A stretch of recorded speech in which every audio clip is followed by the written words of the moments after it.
Vice President Pence, Mike, Sarah and I want to welcome again you and Karen to Jerusalem. We've known each other for a good many years, and from the day I met you, I knew you were a true friend. I remember vividly one day in 2009 when I came to meet the congressional leadership in Washington.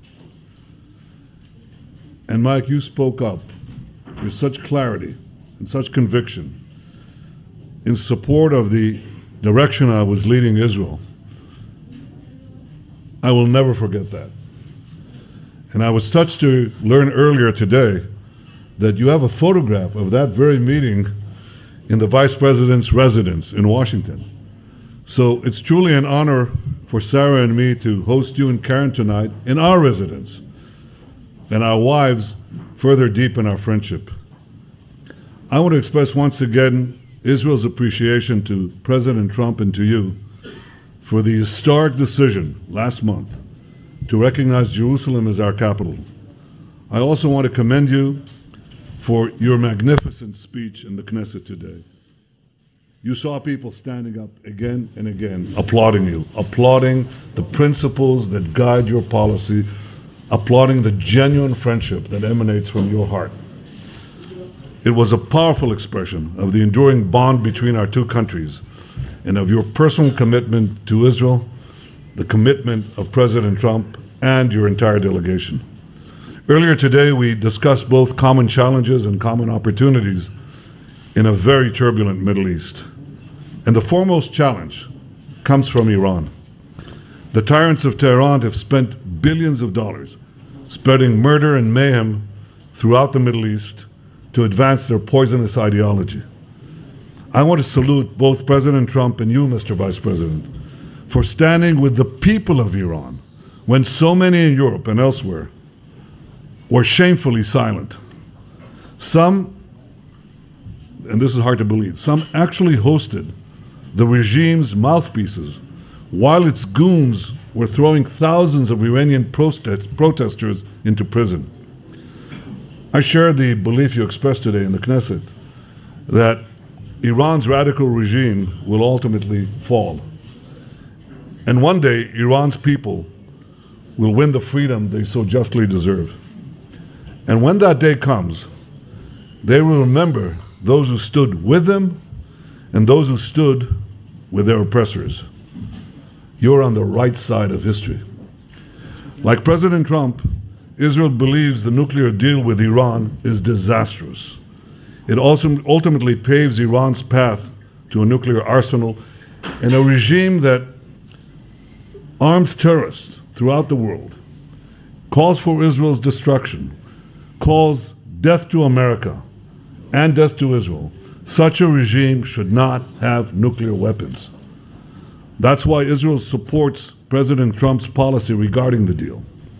And there is still time for leaders to seize the opportunity that President Trump has offered them to correct the failings of this failed deal. But if those leaders do not seize that opportunity, or if they offer only cosmetic changes, Israel will unequivocally support the president's decision to walk away from a bad deal and restore crippling sanctions.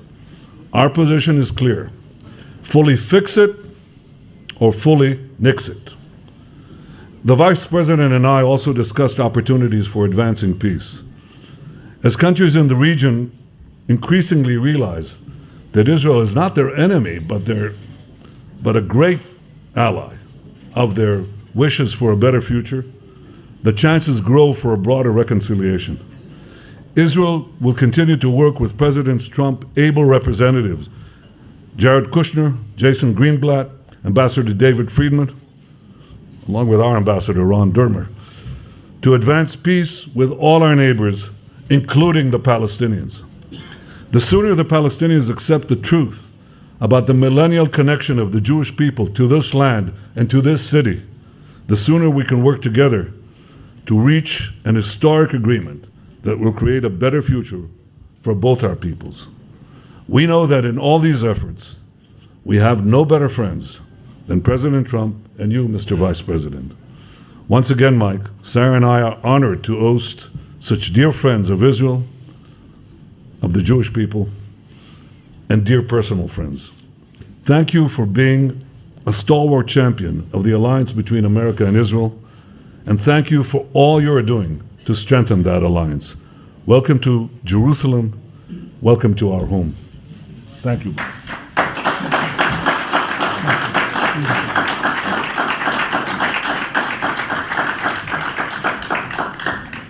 Well, Mr. Prime Minister and Sarah, it is a great honor for Karen and me to be in your home tonight.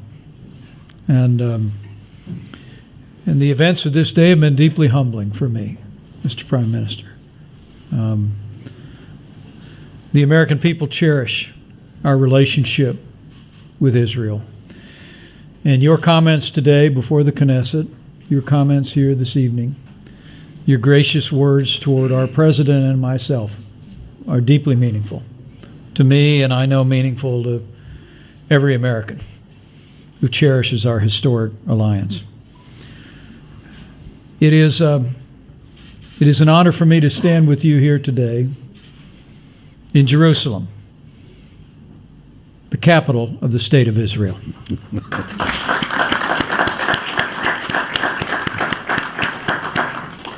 I spoke to the President this afternoon, shortly after my address, and he asked me to give you not only his greetings, but his thanks. Thank you for the hospitality and the warm welcome you've extended to his Vice President. But more to the point, the President wanted me to thank you for your stirring words before the Knesset and your stalwart commitment to freedom, your strong leadership for the people of Israel, and your commitment, your unbending commitment to the relationship between the United States and Israel.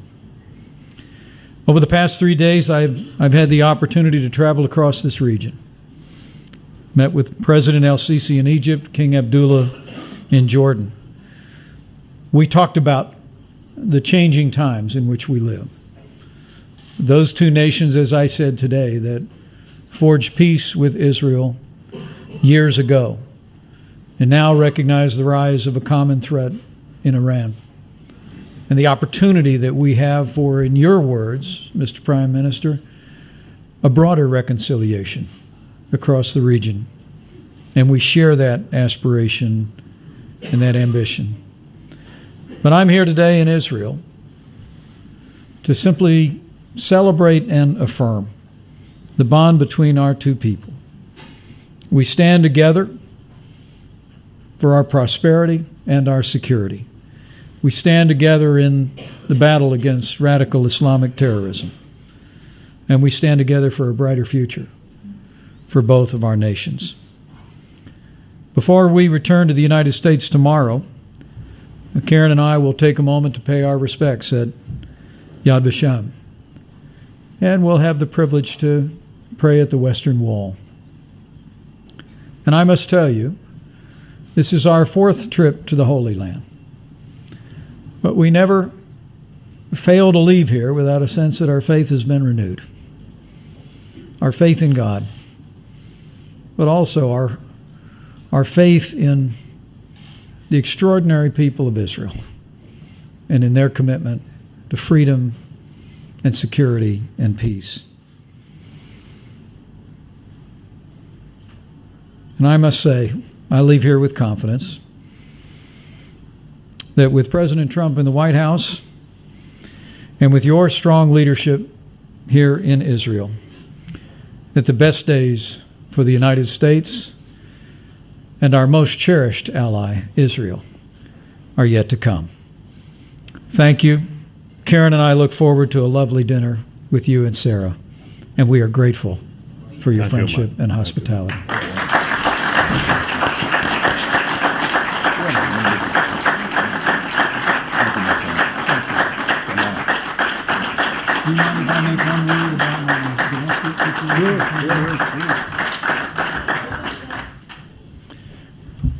The Prime Minister has granted me leave to address news on the home front back in the United States.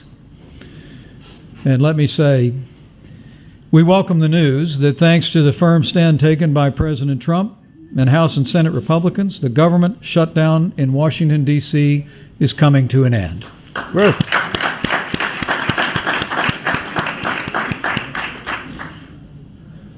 Now, the American people know what happened here. A minority in the United States Senate chose to shut down the government, denying our soldiers benefits and wages that they earned, jeopardizing government services just to advance an issue pertaining to illegal immigration. But the Schumer shutdown failed.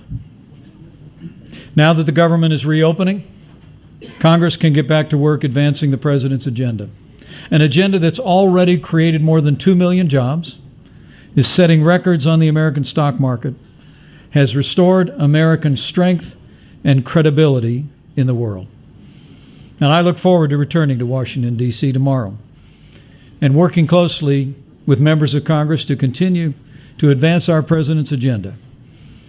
And it is, Mr. Prime Minister, an agenda that's making America great again. Thank you for the opportunity. Thank you. You're all invited to our budget deliberations in the Knesset in the coming weeks. Thank you. Thank you all. Thank you. Let's have some dinner. Oh?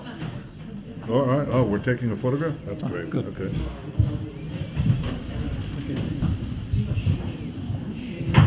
And we now ask Ms. Sarah Netanyahu and Ms. Karen Pence to join the Prime Minister and the Vice President for a picture.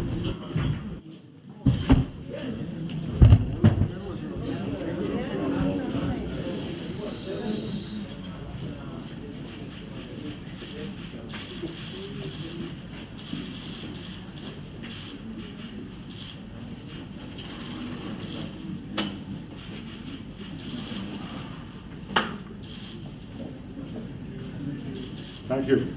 Thank you very much.